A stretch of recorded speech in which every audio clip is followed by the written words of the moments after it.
바쁜 현대사회를 살아가는 우리는 아침에 눈을 뜨는 순간부터 아주 강력한 주문에 둘러싸여 있습니다. 바로 나는 할 수 있다. 그러니까 I can do it 이라는 엄청난 압박이죠. 맞아요. 아마 대부분의 현대인이 그런 강박적인 어떤 성취주의를 엔진 삼아서 하루하루를 버티고 있을 겁니다. 자, 이제 이 내용을 하나씩 풀어볼까요? 지금 이 이야기를 듣고 계신 여러분 중에도 오늘 하루를 시작하면서 다이어리나 스마트폰 앱에 막 빽빽하게 무리한 계획을 세워둔 분들이 계실 겁니다. 네.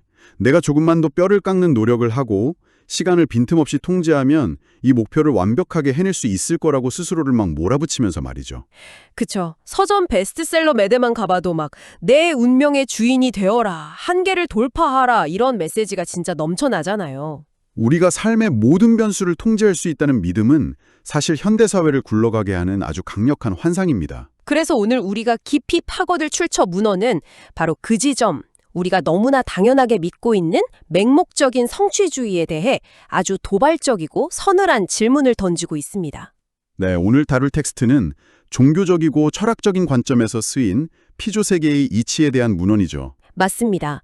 고대 솔로몬의 전도서 3장 그 유명한 구절들을 바탕으로 인간 능력의 한계와 세상을 움직이는 거대한 섭리에 대해 다루고 있는데요. 오늘 이 깊이 있는 지식의 여정에서는 이 텍스트 이면의 패턴과 논리를 아주 객관적으로 해부해 보려고 합니다. 전문가님, 이 문헌의 첫 번째 핵심 내용부터가 굉장히 직설적이더라고요. 목표를 정하고 노력만 하면 다 성취된다는 인간의 굳건한 믿음을 정면으로 반박하잖아요. 네, 텍스트는 그걸 일종의 자기 최면이라고 규정합니다. 사실 이 문헌을 단순히 수천 년 전의 종교 경전으로만 접근하면 아주 흥미로운 통찰들을 놓치게 되거든요. 어떤 점에서 그런가요? 이 텍스트는 인간이 세상을 통제할 수 있다는 그 심리적 기저를 아주 예리하게 파헤치고 있습니다. 물론 우리가 이 문헌의 종교적 입장을 맹목적으로 지지하려는 건 절대 아니고요. 네, 당연하죠. 그 철학적 논리를 짚어보는 거니까요. 저는 이 대목의 논리를 쭉 따라가다 보니까 약간 이런 독창적인 비유가 하나 떠올랐어요. 오, 어떤 비유죠? 이건 마치 운전대도 없고 가속 페달도 없는 기차 객실에 올라타서는 내가 자리에 앉아서 몸을 앞뒤로 막 맹렬하게 흔들면 기차가 내가 원하는 속도로 갈 거라고 굳게 믿는 것과 같달까요? 와, 아주 날카롭게 핵심을 찌르는 비유네요. 기차에 운전대도 없는데 내 몸짓이나 노력의 크기가 궤도를 바꿀 수 있다는 그 거대한 착각 말이죠. 그쵸. 땀은 엄청 흘리는데 사실 기차는 알아서 가고 있는 거죠. 여기서 정말 매력적인 지점은 이 문헌이 인간이 주관자가 되려는 욕심의 모순을 짚어내는 방식입니다. 능력이 없으면서 주관자가 되려고 한다는 그 부분이죠? 맞습니다. 인간은 사실 세상 만사에 그 수많은 변수를 통제할 능력이 전혀 없잖아요. 그런데도 스스로 자기 삶의 완벽한 주관자가 되고 싶어하는 아주 맹렬한 욕망을 가지고 있다는 점을 지적하는 겁니다. 심지어 이 문헌을 보면 그 통제의 욕망이 종교적인 영역에까지 침투해 있다고 비판하더라고요. 네, 텍스트에 기독교의 아주 유명한 구절이 인용되죠. 마가복음 9장 23절에요. 할 수 있거든이 무슨 말이냐? 믿는 자에게는 능치 못할 일이 없느니라. 바로 이 구절이요. 그렇습니다. 문헌은 종교인들조차 이 구절을 내세우면서 마치 강하게 믿기만 하면 우주의 기운이 나를 도와서 내 계획대로 다 이루어질 것이라는 맹목적인 확신에 빠져 있다고 꼬집습니다. 그러니까 그 신성한 믿음조차도 결국 세상을 내 마음대로 주무르겠다는 I can do it, 자기 최면의 도구로 전락해버렸다는 거네요. 정확합니다. 이 텍스트의 분석에 따르면 인간의 계획을 절대적인 세계의 이치나 절대자의 계획보다 앞세우려는 무모함이 바로 그 최면 속에 숨어 있는 거죠. 우리는 흔히 막 내가 치밀하게 계획을 세웠고 남들보다 덜 자고 더 노력했으니까 성과를 얻었다고 굳게 믿잖아요. 아니면 반대로 이번엔 운이 좋았어 이렇게 가볍게 치부해버리기도 하고요. 하지만 문헌은 우리가 통제할 수 있다고 믿는 그 모든 결과물들이 사실은 철저한 오판일 수 있다고 논리적으로 전개합니다. 아까 제 비유로 치면 우리가 몸을 흔들어서 기차가 가는 게 아니라 이미 기차를 이끄는 거대한 어떤 시간표가 따로 존재한다는 논리군요. 네, 바로 그 시간표에 대한 이야기가 등장하는 대목부터가 진짜 흥미로워집니다. 솔로몬이 쓴 전도서 3장에 그 시적인 대비들이 등장하는 부분이죠. 제가 그 기록된 생생한 구절들을 한번 쭉 나열해 보겠습니다. 이 거대한 리듬을 여러분도 한번 느껴보시죠. 네, 한번 들어볼까요? 범사에 기한이 있고 천하 만사가 다 때가 있나니 날 때가 있고 죽을 때가 있으며, 심을 때가 있고 심은 것을 뽑을 때가 있으며, 죽일 때가 있고 치료할 때가 있으며, 헐 때가 있고 세울 때가 있으며. 계속해서 극단적인 대비가 이어지죠. 맞아요. 울 때가 있고 웃을 때가 있으며, 슬퍼할 때가 있고 춤출 때가 있으며, 돌을 던질 때와 거둘 때, 안을 때와 멀리할 때, 찢을 때와 꿰맬 때, 전쟁할 때와 평화할 때가 있다. 거시적인 역사와 아주 미시적인 개인의 삶이 완벽하게 짝을 이루면서 교차하는 장엄한 서사시의 형태입니다. 진짜 이 짧은 문장들 안에 탄생부터 거대한 국가의 전쟁까지 다 들어있네요. 중요한 건 이 시적인 나열이 단순한 문학적 수사가 아니라는 겁니다. 세상이 굴러가는 아주 정교한 메커니즘을 설명하고 있는 거죠. 그런데 전문가님, 솔직히 이 메커니즘을 듣고 있으면 제 안에 반골 기질이 아주 강하게 고개를 듭니다. 어떤 의문이 드시나요? 아마 지금 듣고 계신 여러분 중에도 저랑 비슷한 의문을 품는 분들이 계실 텐데요.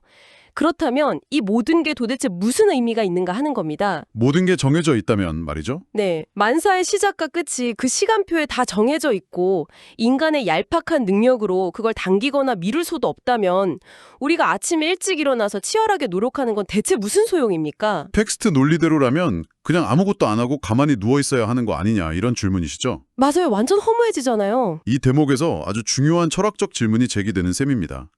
바로 이 문헌의 주장이 결국 인간의 자유의지를 부정하는 운명론적 허무주의인가 하는 점이죠. 그쵸. 무기력에 빠지기 딱 좋거든요. 하지만 솔로몬의 생애와 깨달음을 깊이 있게 분석해보면 이 구절들이 뜻하는 바는 결코 아무것도 하지 말라는 수동적 허무주의가 아닙니다. 그럼 뭔가요? 오히려 정반대입니다.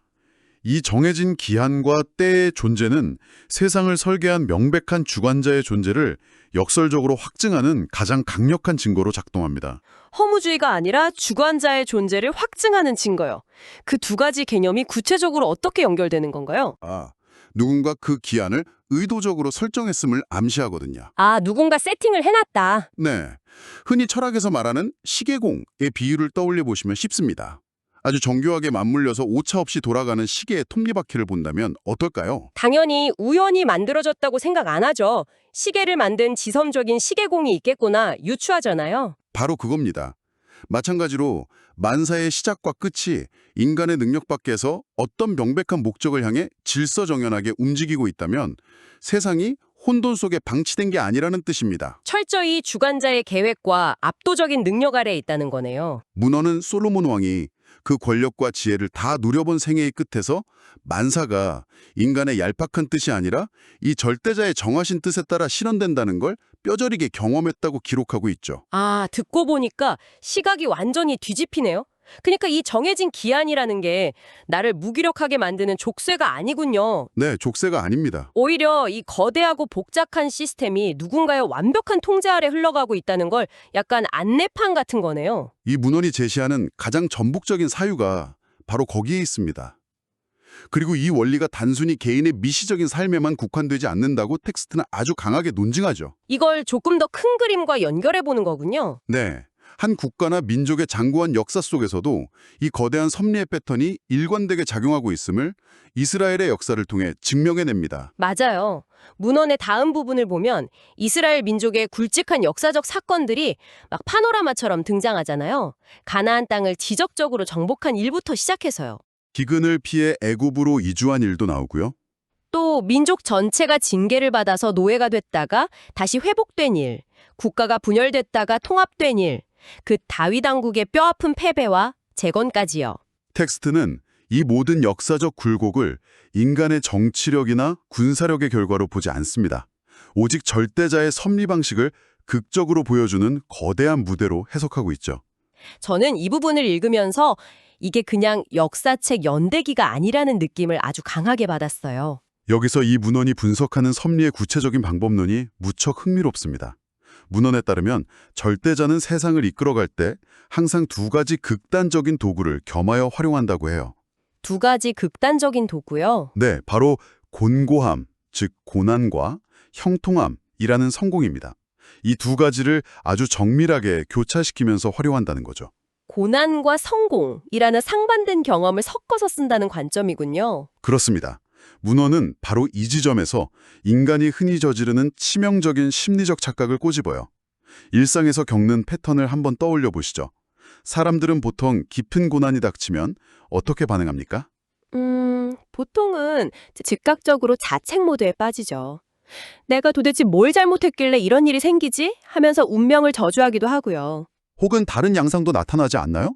아, 현대 자기계발서들이 가르치는 것처럼 막 이를 꽉 물고 내가 이 시련을 딛고 더 큰 성공의 발판으로 삼겠어 하고 도끼를 품기도 하잖아요. 네.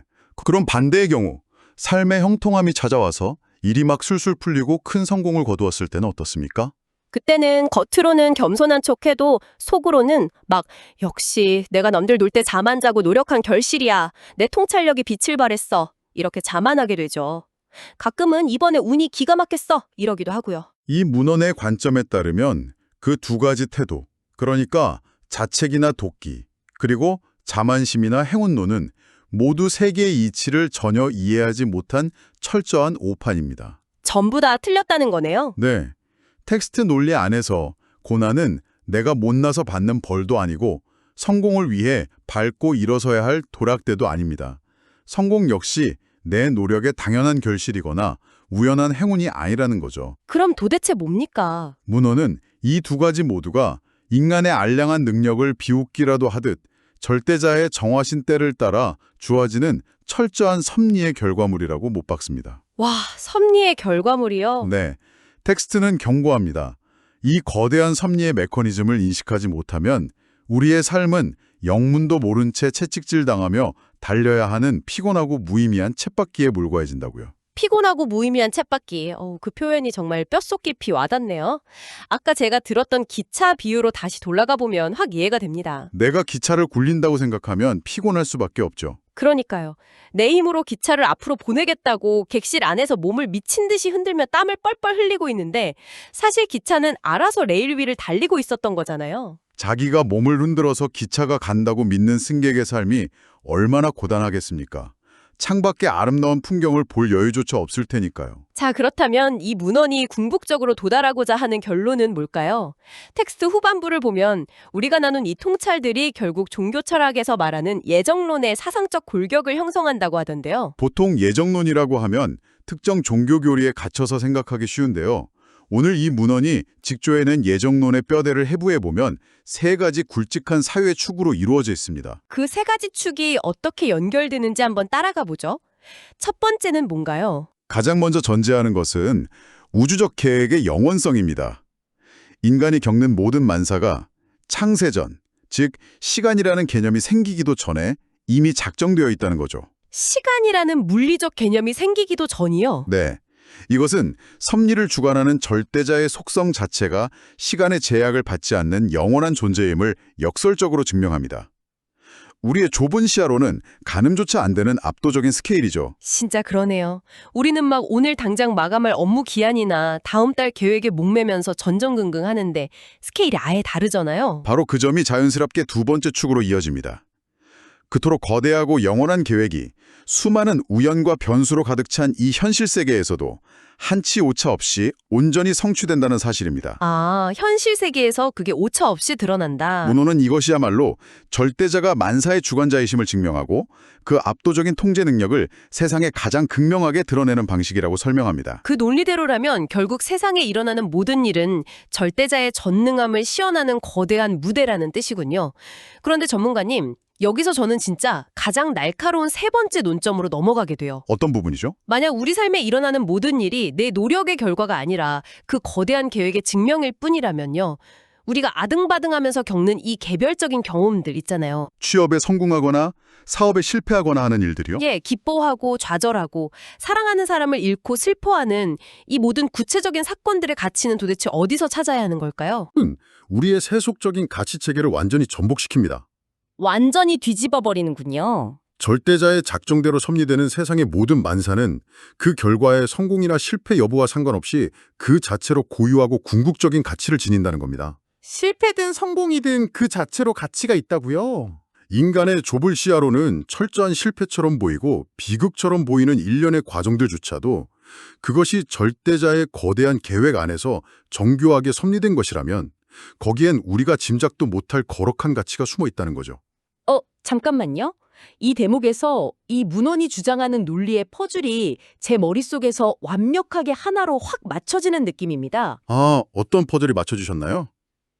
그러니까 우리가 해 아래서 겪는 모든 일들, 아까 구절에 나열됐던 생명과 죽음, 헐 때와 세울 때, 그리고 고난과 성공까지. 이 모든 범사의 궁극적인 목적이 세속적인 목표를 달성하는 데 있는 게 아니라는 거잖아요. 철학적 결론을 아주 정확하게 꿰뚫어 보셨습니다. 이 사유의 끝이 정말 강렬하네요. 인생의 모든 사건들의 존재 이유가 내가 세상에서 뭔가를 이뤄내는 게 아니라 그 치열한 과정을 통과하면서 거대한 이치를 깨달아 알아가는 것에 있다는 주장이네요. 네, 일이 형통하면 그 속에 담긴 압도적인 섭리를 깨닫고 곤고해지면 내 능력의 초라함을 뼈저리게 체감하며 이치에 순응하게 만드는 거죠.